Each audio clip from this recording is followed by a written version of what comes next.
crashed into LinkedIn in 2018. Oh my God, Kevin, that's it. 1998, Karen was killed. 2008, my accident into my lung cancer. 2018 was when I came to LinkedIn. Something crazy is going to happen in 2028. Oh my God. Oh my God. What's up, my friend, and welcome to Grit, Grace, and Inspiration. I am your host, Kevin Lowe. 20 years ago, I awoke from a life-saving surgery only to find that I was left completely blind. And since that day, I've learned a lot about life, a lot about living, and a lot about myself. And here on this podcast, I want to share those insights with you. Because, friend, if you are still searching for your purpose, still trying to understand why, or still left searching for that next right path to take, well, consider this to be your stepping stone to get you from where you are to where you want to be. What's up, my friend? Welcome back to the podcast. How are you today? If this happens to be your first time here, welcome. I am glad to have you. If you're an old timer, well, friend, welcome back. This is my little corner of the podcasting universe where I get to do my very best effort at spreading a little bit of positivity in the world. Today, it's no exception, because today I have an interview with a woman named Deanna Russo. Deanna's interview is a pure example that work and life, they can be intermixed. Because today we are talking about two totally different topics, but they are all related to our guest. We're going to talk about her personal life. We're going to talk about some serious topics, like the loss of her sister from a drunk driving accident. We're also going to hear about her own horrific car accident 10 years after that. And then we switch gears quite abruptly as we did get into what Deanna is doing today and how she can help you. And that is by utilizing the power of LinkedIn.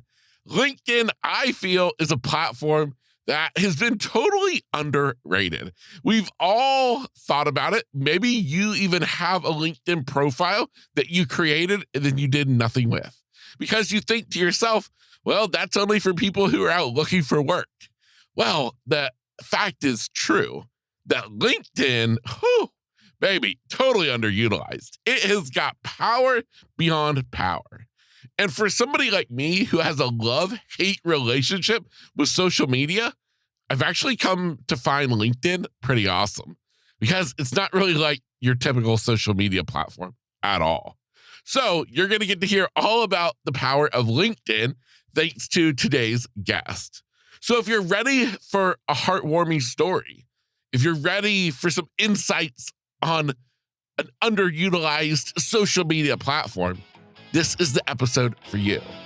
Now, in the style of today's episode, I want to invite you to follow me on LinkedIn at Kevin Lowe Official. I produce a weekly newsletter on LinkedIn called Grit, Grace, and Inspiration. Ha, you get the theme? That helps you to get to dive deeper into the stories of the guests that I have on the show, dive deeper into some of my solo episodes as I dive deep with a LinkedIn article. So follow me on LinkedIn at Kevin Lowe Official. I will be sure that my link is inside of today's show notes, as well as all of the links and information for today's amazing guest. With that said, ladies and gentlemen, welcome to episode number 231. Here is my interview with Deanna Russo. It was March 6th of 1998. My younger sister, Karen, was home on spring break. We lived in Buffalo, New York, and she was visiting us and was set to go back to school that following Sunday. So she was just trying to catch up with as many friends as she could in the last weekend home before she went back to campus. And so she had called all over. And back in 1998, Kevin, you'll remember that there wasn't cell phones and there wasn't texting. So she was using the landline. So she called and left messages all over. So when I called my parents' house to ask my mother something, she was waiting for her friends to call. And she picked up the phone and like you could hear it in her voice. She's like, hello. And I'm like, hi. Can I talk to mom? And she's like, oh, it's just you. Because it was the first time that, I mean, like, she was obviously waiting from other people. Like, I had seen her the night before. So it was like, I was just the sister. I was just the big sister. So, but what happened was eventually her phone did ring and her friend did call. But that, oh, it's just you, was my last conversation with her. That was the last time that I heard her speak. That was the last time. So if I would have known that that was the last time, I would have told her how much I'll love her, how much I will think about her every single day, and how a second will go by where I won't think about her. But the thing is, I wasn't given that choice. Someone made the choice to drink and drive and then play games with other people's lives on the road. And what happened was Karen had gone out with her friend Katie. So the phone did ring and the two girls had a great time laughing and catching up. And they were at Katie's house. They went to the mall first. And at the mall, they bumped into my parents who were headed to a movie. And my dad is very authoritative. That's the best way to say it, but very authoritative. So when he reminded Karen that she has a curfew, she rolled her eyes. I mean, she's 18, Kevin. So like yes. She rolled her eyes and she's like, okay, whatever you say, pretty much, I'll be home. But instead of coming home from that movie to find her talking on the phone, listening to music, watching TV, whatever it is, they came home to a blinking light on their answering machine. And even all these years later, my parents still have an old-fashioned answering machine. And every time that I call them and I get the machine, I have to say, it's me, it's not an emergency. Because it was a nurse from the hospital, and all they said was that it was emergency, and that was it. That was all. They knew that she had been into an accident, but they didn't know anything else. So my phone rang at 12:22 in the morning, and I got to the hospital first. But we'll back up for a second. So she was with her friend Katie, and they went to the mall. They went to Katie's house, and then they went to Katie's mom, asked them to pick up Katie's grandma, who lived just a short distance away. It wasn't far at all.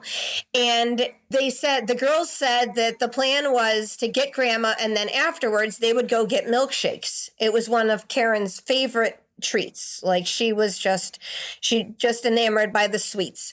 But they never made it to get milkshakes because on the way to pick up Katie's grandma, they were driving down a 2-lane road. It was 30 miles per hour in each direction, two parked cars, like the 2 lanes of traffic, and then there was parked cars on either side. And they were driving, and then another car was speeding toward them, crossed over the double yellow line to pass someone, and crashed head-on into Katie's car. And Karen was sitting in that front passenger seat. And it was almost instant. They got her heart started 3 times from the crash scene to the hospital. And that was our way of saying that she was fighting up until the very second.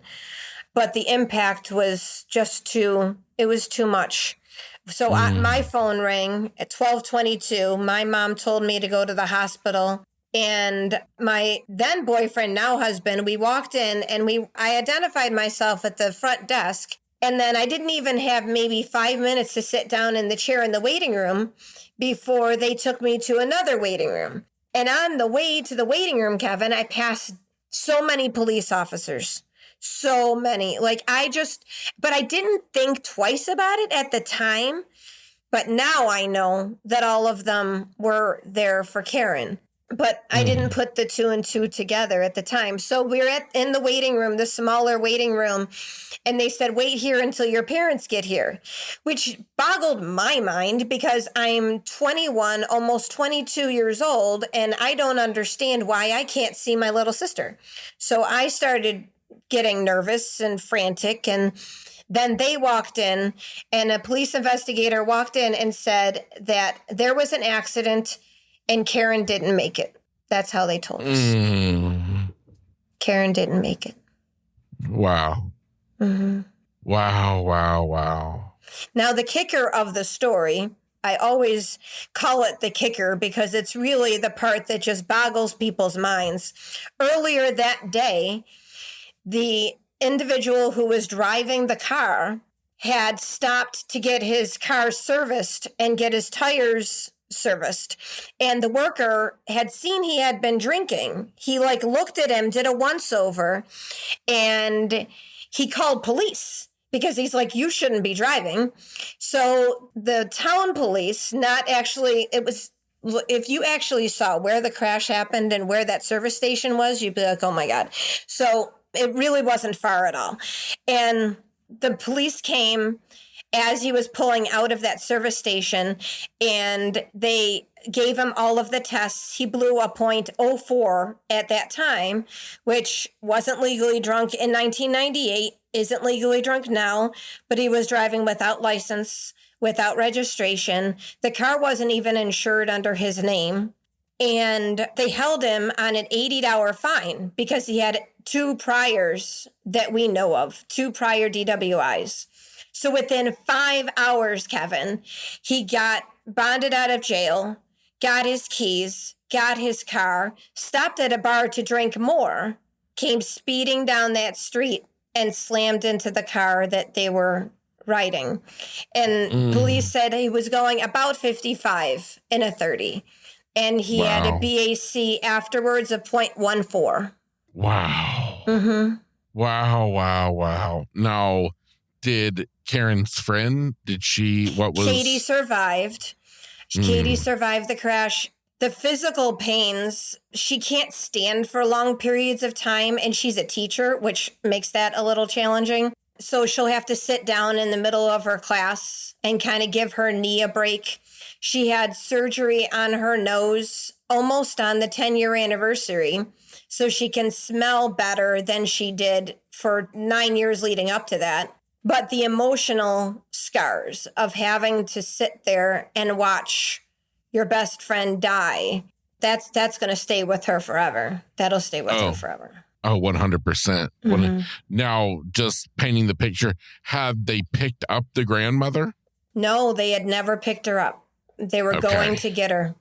You're right. You know what, Kevin? In all the years I've been telling this story, I never thought about the fact that they never picked up Grandma, and she could have been in that car too. Yeah. Now, talk to me a little bit more about your sister. What was your age difference? What was life like for the two of you growing up? We were 4 years apart, and it was just the two of us. So there were so many stupid squabbles. There were so many. It was just I don't know, too many people who have a brother and sister who have not fought at one time or another. We would have the stupidest arguments, but we actually, from 1997 to 98, something changed. Everything had changed because I graduated college. She graduated high school. She moved off to the dorms. And it was all of a sudden we became adults just in that time. So we were just starting to really understand how much the sister relationship can really evolve and how much we meant to each other. And then this whole thing happened. So that's what's really crazy. But she was like a friend. She was the kindest person. And just a few weeks before it had happened, she'd been named as trainer to the college's softball team. And she thought that was the biggest deal. She thought she was just so excited because she didn't go to the campus on a softball scholarship, but she played for 12 years leading up to school. So to be named as trainer to like your favorite sport that you spent all of those summers playing, that was pretty cool. She was just like really excited for the opportunity. Yeah. Wow. Oh my goodness. Now, how about for you specifically after the accident, in the days after, the years after, what was the process like for you and still is of overcoming that loss? Oh, I think about her all the time. The days after, we had to go through all the court stuff. So he survived the crash. He pled guilty in court. He was sentenced 5 to 15 years. I wanted to, and I did get a chance to speak at the sentencing. But when all the court stuff was wrapped up, I said, well, how can I keep telling her story to keep the memory alive? And within 2 months of the sentencing, I was speaking at the very first victim impact panel that I was given that opportunity. And I've been telling her story ever since. Because I feel like even though she's not here, she was still a person who needs to be remembered. She was still a person who touched so many lives. For 18 years, we were given such a wonderful person. And because of someone's carelessness, that was all ripped away from us. So my grief and my frustration and my anger has now been fueled and funneled into telling her story. Wow. Yeah. And wherever I go, Kevin, wherever I go. So I've lived in Western New York. I've lived in South Carolina. I have been in Ohio now for 6 years. Wherever I go, I find opportunities to tell what type of person she was. And the only time that I get really emotional as I'm telling her story is when I start to talk about my kids, because that is a relationship. They will never get to know the person that I grew up with. They'll never get to be spoiled as an aunt should. They'll never, it's just, I think the anniversary of the crash is actually harder hitting for me than her actual birthday, because I just think about all of the things that won't be because of the crash. Yeah, of course. Yeah. Of course. I totally understand.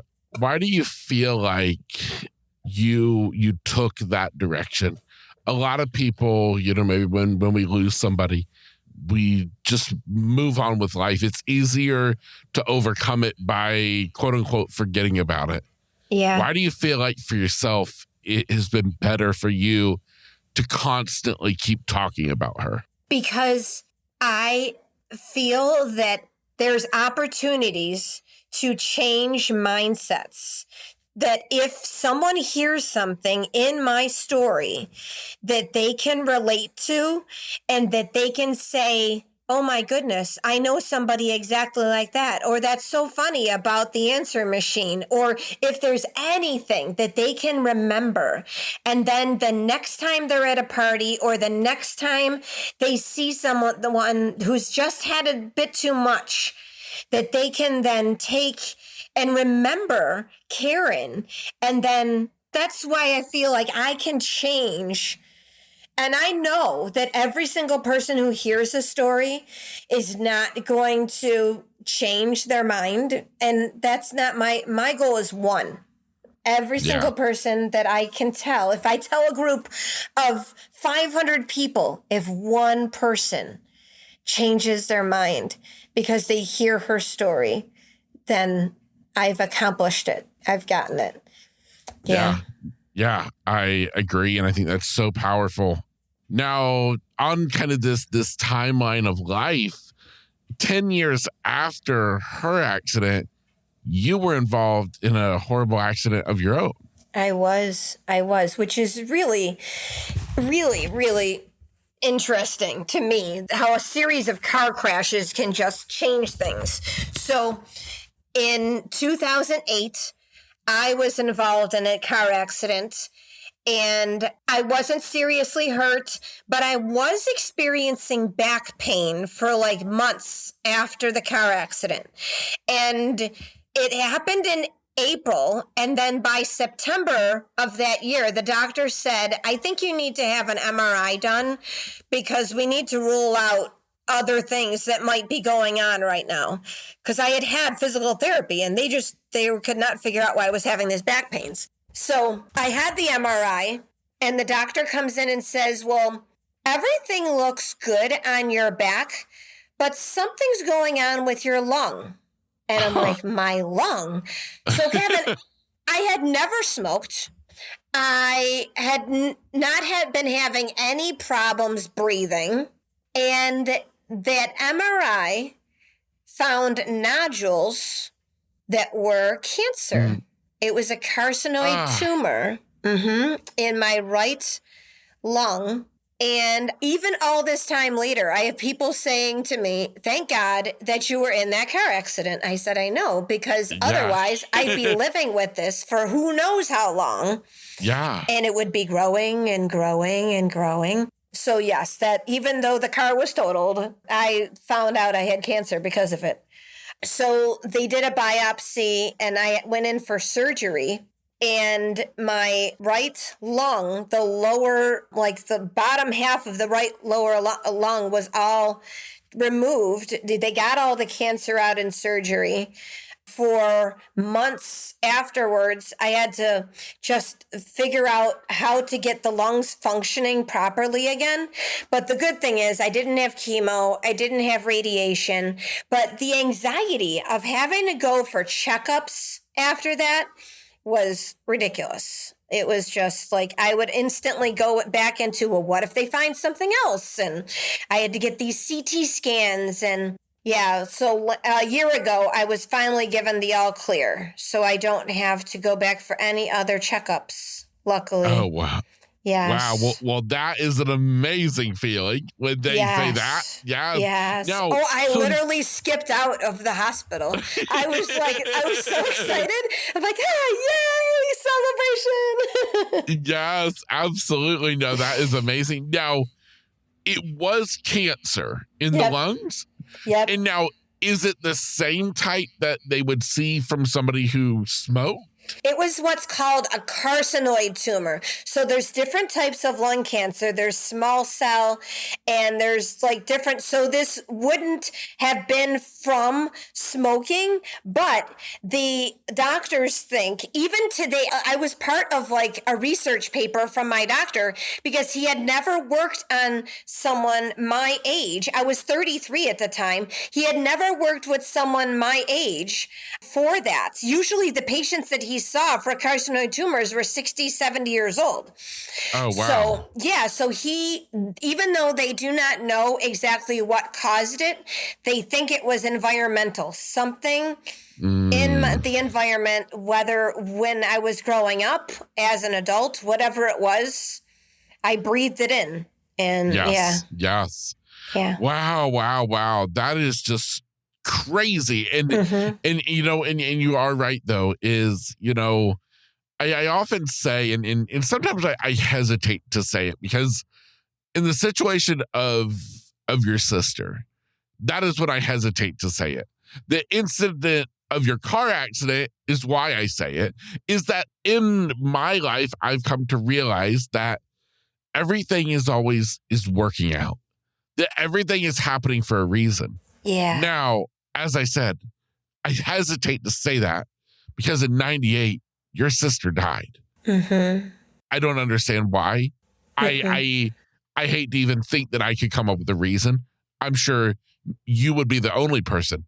But then, like I said, 10 years after that, you had this car accident, which was horrible, but it let you figure out, oh my gosh, I have lung cancer, and you caught it before it turned into something worse. Right. I have people that have suggested that the thing happened with Karen not to take her away from me, but to give me a mission and to give me And it's true. I do, like, if that would not have happened, I was part of SAD, Students Against Drunk Driving in high school. Karen was too. And it was always something that other people talked about. It was never Yes. anything that impacted my family. So yeah, I have people that suggested that maybe that was the reason. Maybe that was, even though it's so tragic that she was ripped from your life, that you have a story to tell and you have a mission to spread awareness. Yeah. Well, I mean, I think the bottom line is that kind of goes back to something else I say, is that, you know what? We can't always control what happens in this life, but we can control how we react to it.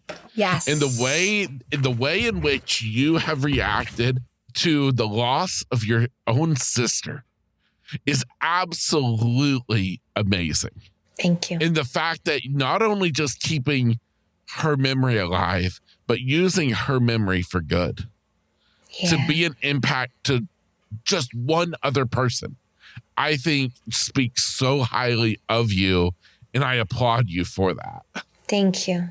Yeah. Thank you. Now, I have no idea along this timeline of events when this entered your life. We're totally shifting gears from accidents and lung cancer to LinkedIn. And so I'm like, I don't really know how to segue into How it. do you make a transition?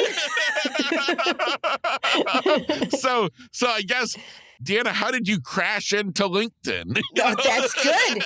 That's good. That's good. So I crashed into LinkedIn in 2018. Oh my God, Kevin, that's it. 1998, Karen was killed. 2008, my accident into my lung cancer. 2018 was when I came to LinkedIn. Something crazy is going to happen in 2028. Oh my God. Oh my God. I am already booking you for 2029. Oh my God, something really weird's going to happen in 2028. Wow. That just hit me. Every 10 years, something like really groundbreaking happens. Yes. Okay, so crazy. 2008, I was in a sales job, and that company wanted me to use LinkedIn in order to connect with prospects. It's a sales job. So it was like I was selling. And they said, that's the way we want you to grow the business. And I said, okay. So I had already had a LinkedIn profile for years leading up to that. But like a lot of people, I treated like an online resume. I thought like this, you put up your picture, you put up the jobs, and then you just set it and forget it. And I treated it wrong for all that time. But in 2018 is when that sales job brought me there. The company wanted me to cold call message people, like reach out and just say, hi, you don't know me, but please buy for me. And I did it for a while, and then I felt yucky and spammy and icky and gross. And I'm like, nope. There's got to be a better way. There's got to be a better way. I'm like, I'm going to figure it out. I'm going to figure this out. There's got to be a better way. And so I just started spending a little bit more time on it. And I started having conversations on LinkedIn, off LinkedIn. I started creating content. And Kevin, I grew without realizing it. It took me a year and a half to even realize, because I was so concentrated on the content and the job that I wasn't paying attention to my numbers. It was 18 months or so after I started that I looked back and I said, oh my God, I grew from 400 to 11,000 in 18 months. And then when I left that sales job, there was even more followers. And I left it because they wanted me to transition into more of an administrative role. And I'm like, it just doesn't feel like the reason why I was hired. So I had everyone telling me that I had been networking with, you need to create a business because you figured out something that not a lot of people can do. And so Leverage Up began. And then I did all the paperwork for Leverage Up. And I created the strategy that worked for me and how I want to work with my clients. Then a global pandemic wipes out all face-to-face networking in March of 2020. Yeah. And while it wasn't the most ideal time to start a business, it was a pretty good time to start a LinkedIn-centered business. Yes. So, yeah. Yes. Mm-hmm. Wow. So what happened at that point for the business? Did it just explode? Well, I wish. Yes. I wish. But I think it was easier to attract people given my timing. I mean, if I look back, clients started coming in within a matter of weeks of me announcing that I started my business. And I had already grown on the visibility side, and I had already gotten my feet wet. So when I launched my business, it was more natural than starting it from scratch. So amazing. Now, for you, when we're talking about these social media platforms, which I personally hate to even group LinkedIn with the term social media, because I feel as though it's a different feel. But for somebody who is like, LinkedIn, how old school boring is that? Talk to me a little bit about what separates LinkedIn from Facebook, Instagram, all the other craziness. Okay, so I love LinkedIn the most because it seems to have, in more cases than not, the sanest of people. The crazy people don't seem to hang out as much on LinkedIn as Facebook and Instagram and even Twitter. Oh, it was known as Twitter. Now it's X. Now we're just going like, it's a symbol. It's going to be like Prince. Where the social media platform formerly known as Twitter. Yes. So you can tell stories on LinkedIn. I did a post recently about how I quit coffee. I stopped drinking coffee, and I just as a test, Kevin, I posted it on all of my socials just to see how it resonated on LinkedIn, on Facebook, and Instagram. And do you know what? The majority of the people that could relate and that interacted and had really good conversation with this topic was on LinkedIn. Yeah, That's incredible. That is incredible. Yeah. Yeah. Why do you think the platform is different? Different than other social medias or different than it was?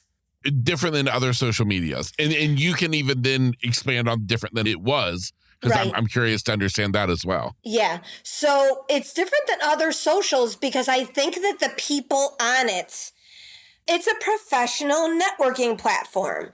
But that being said, professional is defined in different words to different people. So it's not just a whole bunch of CEOs in suits.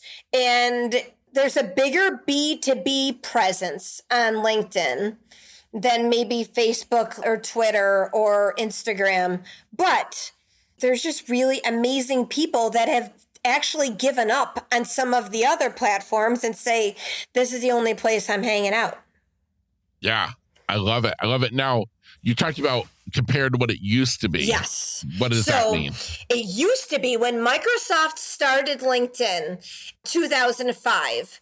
And actually, it wasn't even Microsoft at the beginning. Microsoft didn't buy LinkedIn until years later. But when it was originally started, LinkedIn was started as a job seeker platform. And there's still lots of people who are looking for work on LinkedIn. But that's not the only people that are playing on LinkedIn. There are people that own businesses. There are people that work full-time jobs. There are people, like I said, looking for work. You name it, those people are hanging out on LinkedIn. So a post like coffee and giving up coffee just produced so much conversation because I ended the post with, do you drink coffee? Why or why not? And it was everyone that said, I do, and you can't take it away from me. to people that are like, oh, I'm such a tea drinker. I love tea. And then I found some people that just, their go-to is hot chocolate in the mornings. I'm like, cool. That's cool. I've only had hot chocolate on snowy days, but that's... Yes. Yeah. That is the coolest. Well, I'll tell you, my personal favorite thing about LinkedIn and what drew me to the platform, and is honestly what even I had a LinkedIn profile, but never touched it a day in my life until I learned all about the power of doing your own newsletter on LinkedIn. And so that's what really got me excited in diving into it and realizing the immense potential of this LinkedIn newsletter. And so I love it. And I've been trying to do a LinkedIn newsletter every week. And I just think it's awesome. Yeah. Nice. Well, I'm going to have to make sure I'm subscribed. I've been doing a newsletter now for a year and a half, a little bit over. It'll be in January. It'll be 2 years. And what I found is that it gets people away from their feed. So it notifies everyone you're connected to that you have posted a newsletter. And I'm only doing it once a month. But the amount of subscribers that I have gotten, it's quite it's huge. And I'm trying to do something different with my newsletter than I do with my other pieces of content. So the only time that you'll see me use GIFs is in my newsletter because I like to have some fun with it. But it's not in the exact same. I've recently gone through all the newsletters that I was subscribed to, and I've turned off subscriptions to some of them because they haven't been updated in months. So I'm like, you're missing a potential opportunity here if you just concentrate on creating content. And this is another avenue to go down.